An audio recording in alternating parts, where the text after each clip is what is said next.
Hi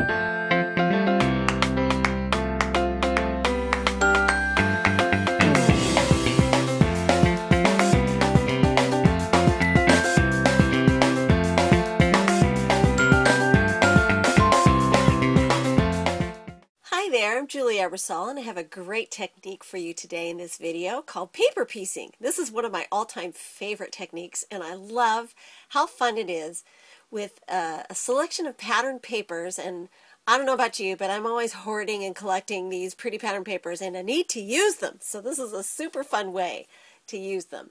And I picked some colors that I thought would be very cute together. These are from Basic Gray.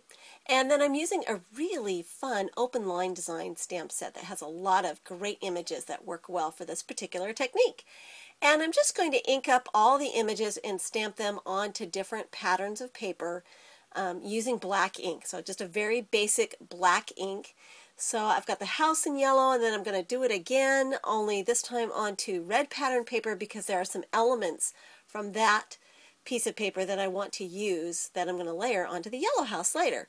So, and then I thought it would be super fun to do the clouds in a floral print. It's just kind of fun because the clouds don't always have to be white, at least not in my world. They don't have to be. So I'm going to trim everything out with a pair of detail scissors, very sharp detail scissors, and you'll notice that I'm actually moving the paper as I cut far more than I'm using the scissors, and I'm using the back end of the blades there. This will help me get a much cleaner, crisper cut. And it's easier to trim faster when you use that method. So I'm just going to trim out all the different components that I want to use from the different patterns of paper, and then I'm going to start layering things together to build my little scene. So I've got the yellow house, and I decided I wanted a red door, and I'm just going to lay that down with some tape runner and get that in the spot where I want it. And I also have another little tiny red bit. I don't know if you can see it that well, but it's the chimney, and I decided that some glue would be better for the chimney because that tape is just, the tape runner is too wide. And so glue works really well, and I love that mono multi for things like this. And then I thought it would also be fun to add a lawn, and so I'm using some of the zigzag stitching from the So Artsy set to get that really cute stitched effect. And then I'm just going to start building my scene. So I've got the house placed down there on the lawn, got my cute little floral cloud in the sky, and then I'm going to add my sentiments, which I embossed with white powder onto black cardstock because I wanted it to really have some pop and contrast there with the rest of the scene.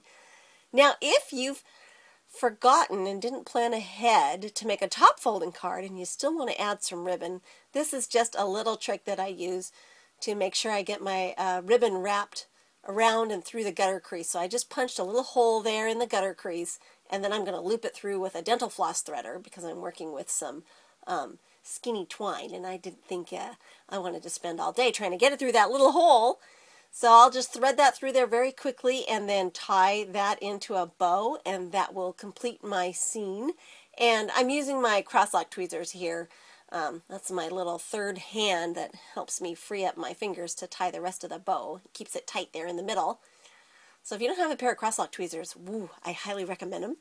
And there's my finished paper piecing project. And you can see just how much fun this all came together, and it was very quick and easy, so I hope you'll try it. Thanks for watching.